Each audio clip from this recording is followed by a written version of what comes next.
ताकि जनता में कन्फ्यूजन नहीं हो हमारी पार्टी के प्रति और हमारे लोगों के प्रति। आजकल केवल ट्वीट किए जाते हैं। हम सब लोगों के लिए चिंता की बात यह है कि यदि प्रधानमंत्री जी ट्वीट करते हैं तो वो ट्वीट में कहीं भी किसी मीडिया को एंगेज नहीं करते, या राहुल गांधी जी विपक्ष के नेता के रूप में ट्वीट करते हैं तो मीडिया को इंडोर्स नहीं करते। इसके बावजूद भी वो हमारे लिए खबर होती है, क्योंकि इतने बड़े लोग बोलेंगे तो वो खबर होगी। लेकिन इससे अवहेलना पत्रकारिता की हो रही है, और पत्रकारिता की अवहेलना ये हो रही है कि कोई हमसे तो कहता ही नहीं है। मैंने एक बार एक वाक्य बोल दिया तो काफ़ी लोगों ने मुझसे कहा कि आपने बात तो अच्छी कही लेकिन थोड़ा सलीका बदल लेते। हमने कहा कि आज पत्रकारिता की स्थिति ये हो गई है कि एक नेता गाली निकालता है और हम उस गाली को लेकर के सामने वाले नेता के घर जा रहे हैं कि देखिए भैया तेरे को फलाने ने गाली निकाली है, और फिर वो कहता है कि ये तो सुना दी तैने, लेकिन मैं उसके लिए जो कह रहा हूँ ना वो भी लेके जा और उसको सुना के आ। तो हमारी जो भूमिका है वो कुछ बदल गई है और इतनी स्थिति में आ गई है। तो मुझे लगता है कि ये जो चिंता है इसको भी हमने कल डिस्कस किया है, और आने वाले समय में हम मीडिया संस्थान को लेकर के आत्मावलोकन करने की बात भी कह रहे हैं और स्वनियमन की भी बात कहते हैं। राम बहादुर राय जी ने, मैंने कल अच्युता जी का उल्लेख किया था, आज मैं राम बहादुर राय जी जो हमारे सीनियर हैं, उनने हमसे कहा कि जब सरकारें नियमन की बात करेंगी उससे पहले मीडिया को अपने नियमन की बात खुद सोच लेना चाहिए। हमने इस बात पर भी चिंता प्रकट की है कि मीडिया में स्वनियमन होना चाहिए, जिसका कहीं न कहीं अभाव दिखाई दे रहा है। इन सब बातों को ध्यान में रख करके हमने कल बैठक में बहुत कुछ ऐसा किया है। लेकिन मैं फिर ये मानता हूँ कि राष्ट्रवादी पत्रकारिता आंदोलन को और तेज धार दी जाना चाहिए, ये समय की आवश्यकता है। और एक और ख़ास बात जो मैं उल्लेख करके अपनी बात समाप्त करूँगा वो ये है कि ये ट्रांजिट पीरियड है, परिवर्तन का समय है देश की पत्रकारिता का, इसलिए कई बार पत्रकारिता आरोपों में खड़ी हुई दिखाई देती है। एक समय था जब इस देश में एक विशेष प्रकार की पत्रकारिता होती थी, उसके बाद परिवर्तन आया। मैं दो बातों से उल्लेख करके आपसे कहना चाहता हूँ कि जब जम्मू कश्मीर में कश्मीरी पंडितों के साथ अत्याचार हुआ और उस खबर को छापने की किसी भी समाचार संस्थान की हिम्मत नहीं हुई, चैनल्स की हिम्मत दिखाने की नहीं हुई, मीडिया डिबेट करने से बचता रहा, वो काल हमने देखा है। आज तेजी से परिवर्तन के बाद उन विषयों पर भी चर्चा होती है जिन विषयों का बहुत कोई पॉलिटिकल महत्व न होकर के सामाजिक महत्व होता है, और एक दूसरे पक्ष को, जिसका मैंने कश्मीरी पंडितों का उल्लेख किया, उसको एक पक्ष मान करके यदि देश में बात की जाए तो उस पक्ष के बारे में भी अब जर्नलिज्म बोलने लगी है। पहले बोलने में संकट आता था, हम लोग बोलते थे तब हमसे यही कहते थे कि आप तो फलां के हो और फलां के हो, ऐसा करके आरोप। मैंने तो कम से कम 20 बरस तक झेले हैं, और दिग्विजय सिंह के कार्यकाल में तो इतने झेले हैं कि वो मैं ही नहीं समझ पाता कितने क्यों झेले हैं। तो इस प्रकार की जर्नलिज्म का अब तेज़ी से, क्योंकि जो चीज़ छुपाई जाती थी, जो चीज़ नहीं आती थी मीडिया में, वो अब आने लगी है। तो मुझे ये लगता है कि ये एक ट्रांजिट पीरियड है, और जो पक्ष विरोध कर रहा है और इसको गलत बता रहा है, यदि किसी आदेश के, कलेक्टर के आदेश का मैं कल दूसरे संदर्भ में उल्लेख किया था, आज मैं दूसरे संदर्भ में इसका उल्लेख कर रहा हूं कि यदि किसी कलेक्टर के आदेश पर सुप्रीम कोर्ट बोलता है और मीडिया उस पर ये डिबेट करता है कि अमुक व्यक्ति को ये क्यों लगाने दिया गया, इसका मतलब ये है कि ये वो तेज होता दिया है जिसकी आग बुझने से पहले तेज दिखाई दे रही है। इस प्रकार के जो जर्नलिज्म करने वाले लोग हैं वो थोड़े दिन बाद ठंडे होंगे, और हम इस पूर्ण विश्वास के साथ आज की बैठक के बाद जा रहे हैं कि देश भर में राष्ट्रवादी पत्रकारिता आंदोलन तेज होगा, और तेज होगा, और उससे भी तेज होगा। बहुत बहुत धन्यवाद।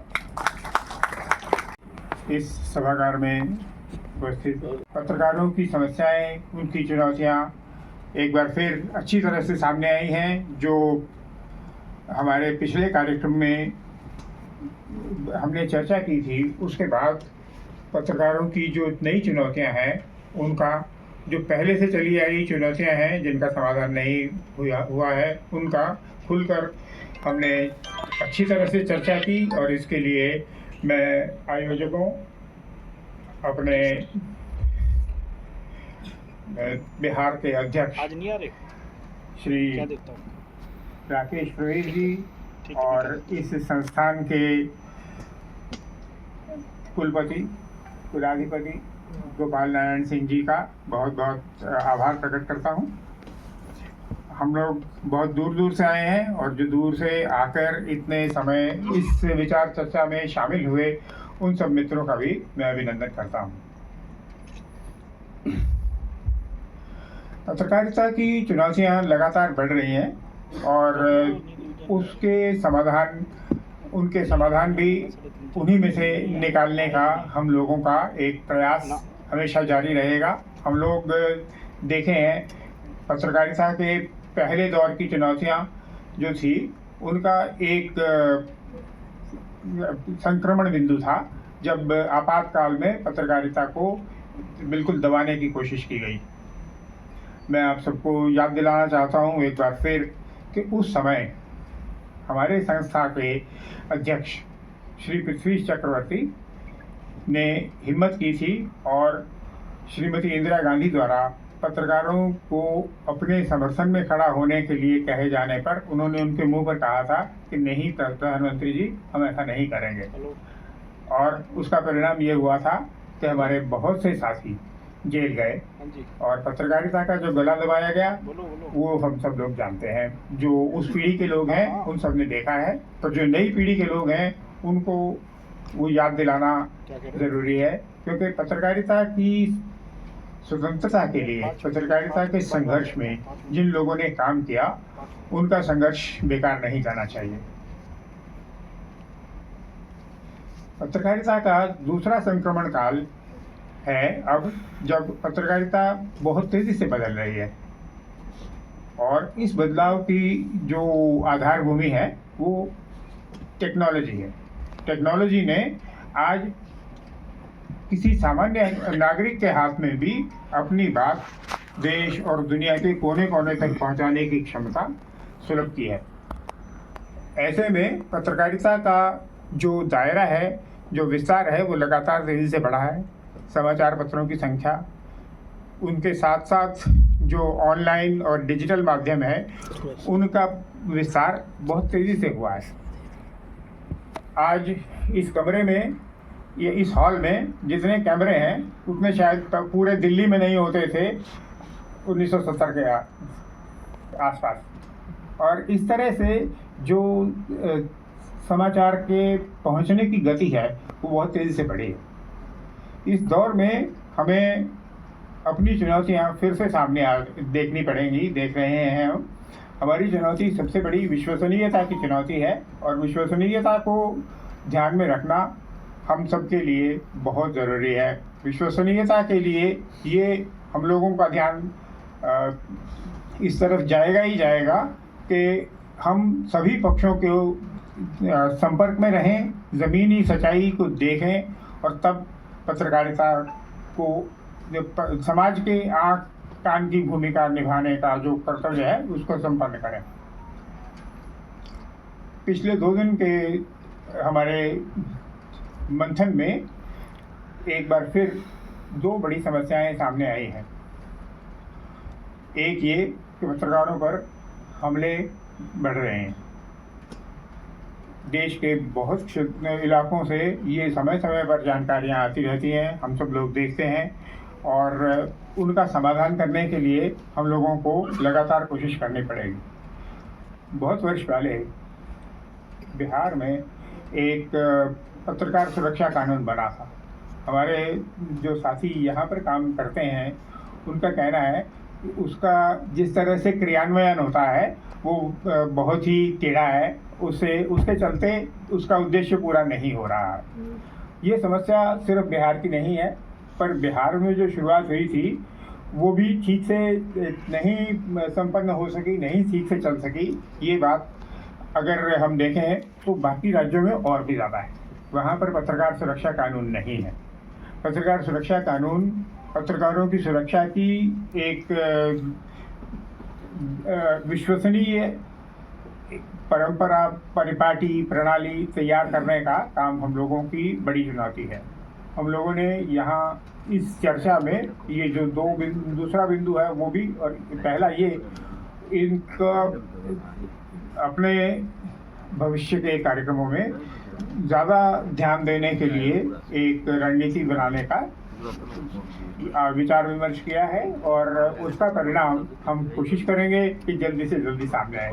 दूसरी समस्या जिस पर कल मैंने श्रम मंत्री जी के सामने भी चर्चा की थी वो ये है कि पत्रकारों के लिए सरकार ने 1950 के दशक में एक प्रेस कमीशन बनाया था और प्रेस कमीशन की सिफारिशों के आधार पर एक श्रमजीवी पत्रकार कानून बना, एक प्रेस काउंसिल की भूमिका खड़ी की गई और एक पत्रकारों के लिए वेज बोर्ड की व्यवस्था बनाई गई जो उनके लिए वेतन और अन्य सुविधाओं की व्यवस्था निर्धारित करती है उनकी ज़रूरत के मुताबिक, उनकी चुनौतियों के मुताबिक। पर जो ये तीनों व्यवस्थाएं हैं अब ये मौनी पड़ रही हैं क्योंकि स्थितियां बहुत तेज़ी से बदली हैं, इनमें बदलाव नहीं आया। जो बात श्रम मंत्री जी की तरफ मैंने विशेष रूप से ध्यान दिलाने की कोशिश करी थी वो थी कि पत्रकारों को उनके मेहनत का समुचित भुगतान नहीं होता और उसके लिए जिम्मेदारी जब वेज बोर्ड की सिफारिशें आ जाती हैं तो राज्य सरकारों की होती हैं, विशेष रूप से श्रम विभाग की।